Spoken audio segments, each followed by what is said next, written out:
Good morning, students. Last class நம்ம inflation and பார்த்தோம் and next measures to control inflation அதுவும் பார்த்தோம். So இன்னைக்கு கிளாஸ்ல என்ன பார்க்க போறோம்னா deflation and disinflation and stagflation. Page number 88, bulletin point 5.6. First, deflation. Deflation is nothing but is the just opposite to inflation. அதாவது inflation என்னன்னாக்கா it's a continuous rise in price.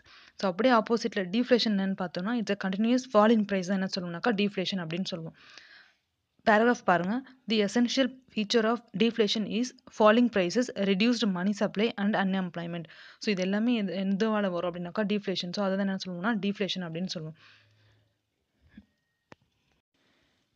Second, disinflation.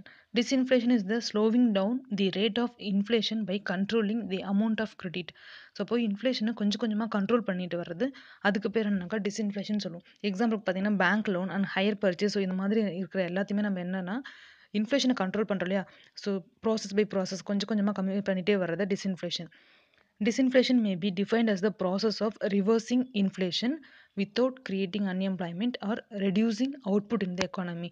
So அப்போ டிஸ்இன்ஃப்ளேஷன்றது என்னென்னா இன்ஃப்ளேஷனை கொஞ்சம் கொஞ்சமாக reduce பண்ணிகிட்டே வரும்.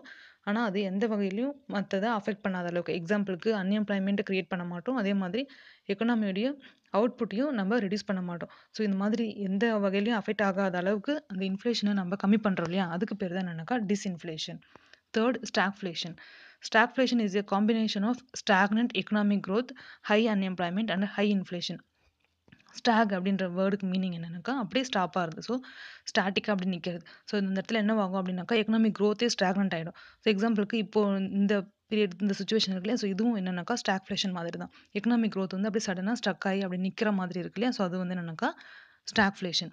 And high unemployment இருக்கும் and high inflation. So இந்த மாதிரி நேரத்தில் இருக்கு இல்லையா, அந்த இன்ஃப்ளேஷனும் அக்கர் ஆகும், அதே மாதிரி அன்எம்ப்ளாய்மெண்ட்டும் அக்கர் ஆகும். இது எல்லாமே என்னன்னாக்கா இது stagflation. Next page number 89, trade cycle, bulletin point 5.7. Meaning of trade cycle. A trade cycle refers to oscillations in aggregate economic activity, particularly in employment, output, income, etc. So இந்த trade cycle என்னென்னலாம் refer ஆகும் அப்படின்னு பார்த்தீங்கன்னா employment and output and incomes இது எல்லாமே extra. So இது எல்லாமே என்னவாகும் அப்படின்னாக்கா அதுக்குள்ளே இன்க்ளூட் ஆகும். It's due to the inherent contraction and expansion of the elements which entertains the economic activities of the nation. So இப்போ ஒரு கண்ட்ரியுடைய எல்லா ஆக்டிவிட்டீஸுமே நம்ம என்ன பண்ணுவோம் அப்படின்னாக்கா அந்த ட்ரேட் சைக்கிளில் பார்க்கலாம். ஸோ ஃபர்ஸ்ட் டெஃபினேஷன் பாருங்கள்.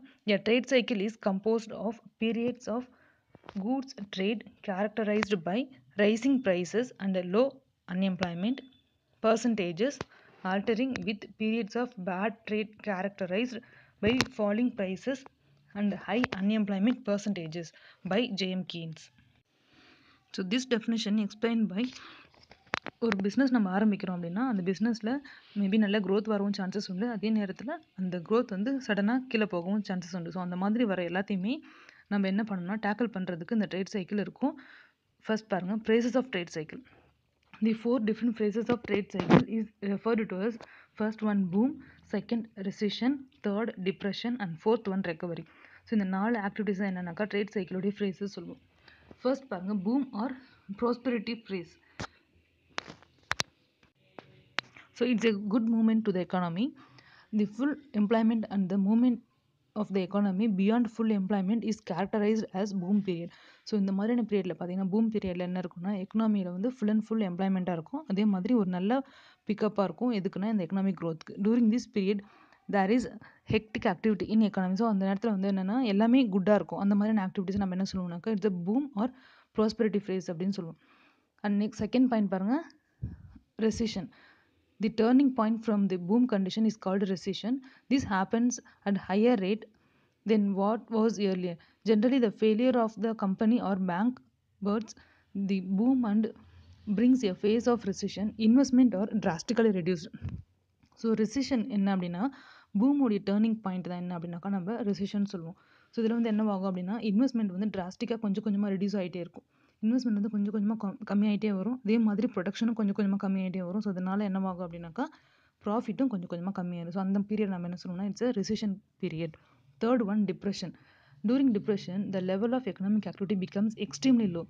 ஸோ ரெசிஷனை விட டிப்ரெஷனில் என்னவாகும் அப்படின்னாக்கா எக்கனாமிக் ஆக்டிவிட்டீஸ் கொஞ்சம் கொஞ்சம் ரொம்ப குறைய ஆரம்பிக்கும். அதுக்கு பேர் என்னன்னாக்கா it's a depression period. Firms incur losses and closure of business becomes a common feature and the ultimate result is unemployment. So கொஞ்சம் கொஞ்சமாக என்னவாகும் அப்படின்னாக்கா ஃபேர்மில் லாஸ் வர ஆரம்பிக்கும். ஸோ அதுவே என்னவாகும் அப்படின்னா பிஸ்னஸை க்ளோஸ் பண்ணுறதுக்கான சான்சஸும் மேபி அந்த இடத்துல அக்கர் ஆகலாம். அதே மாதிரி அன்எம்ப்ளாய்மெண்ட் நிறைய வரலாம். அண்ட் வேஜஸ்லாம் வந்து அதிகமாக கொடுக்க முடியாத சுச்சுவேஷன் அப்போது வரலாம். Depression is the worst phase of the business cycle. So அப்போ பிஸ்னஸ் சைக்கிளில் இருக்கிறது ரொம்ப worst phase எது அப்படின்னு பார்த்தோம்னாக்கா இட்ஸ் டிப்ரெஷன் பீரியட் தான். ஸோ அது கொஞ்சம் கொஞ்சமாக நம்ம என்ன பண்ணணும் அப்படின்னாக்கா அதுலேருந்து கொஞ்சம் டேக்கிள் பண்ணி வரணும். So any person fell down in deeps could not come out from the without others help. So இந்த டிப்ரெஷனில் வந்து எந்த ஃபேமாக இருந்தாலும் சரி இல்லை இண்டஸ்ட்ரியாக இருந்தாலும் சரி ஸோ மற்றவங்களுடைய ஹெல்ப் இல்லாமல் அதுலேருந்து அவங்களால பேக்கப் வர சான்சஸ் கிடையாது. And fourth point recovery. After a period of depression recovery sets in. So அப்போது டிப்ரெஷன் பீரியடுக்கு அப்புறம் வர அந்த ஒரு பாயிண்ட் தான் என்னன்னாக்கா it's recovery. This is the turning point from depression. So இது வந்து என்னன்னாக்கா டிப்ரெஷன் பீரியடோடைய ஒரு டேர்னிங் பாயிண்ட் தான் என்னன்னாக்கா it's a recovery period. It begins with the revival of demand for capital goods. So அப்போ என்ன பண்ணுவாங்கனாக்கா அந்த கேபிட்டல் குட்ஸ்க்கு வந்து ஒரு டிமாண்ட் அங்கே க்ரியேட் பண்ணுவாங்க. ஸோ அதுக்கேற்ற மாதிரி சப்ளை ஃப்ரேம் பண்ணுவாங்க. ஸோ கொஞ்சம் கொஞ்சமாக டிப்ரெஷனில் வந்து அந்த பிஸ்னஸை என்ன கொண்டு வருவாங்கன்னா ரெக்கவரிக்கு ப்ராசஸ்க்கு கொண்டு வராங்க. So this is the recovery period. இந்த 4 பாயிண்ட்ஸ் என்னன்னாக்கா ட்ரேட் சைக்கிளோடைய ஃப்ரேசஸ். ஸோ டுடே கிளாஸ் நம்ம என்ன பார்த்தோம்னா meaning of deflation, disinflation and stagflation and trade cycle என்னென்னு பார்த்தோம். And meaning of trade cycle and phases of trade cycle பார்த்தோம். So இதோட 5th லெசன் ஓவர்.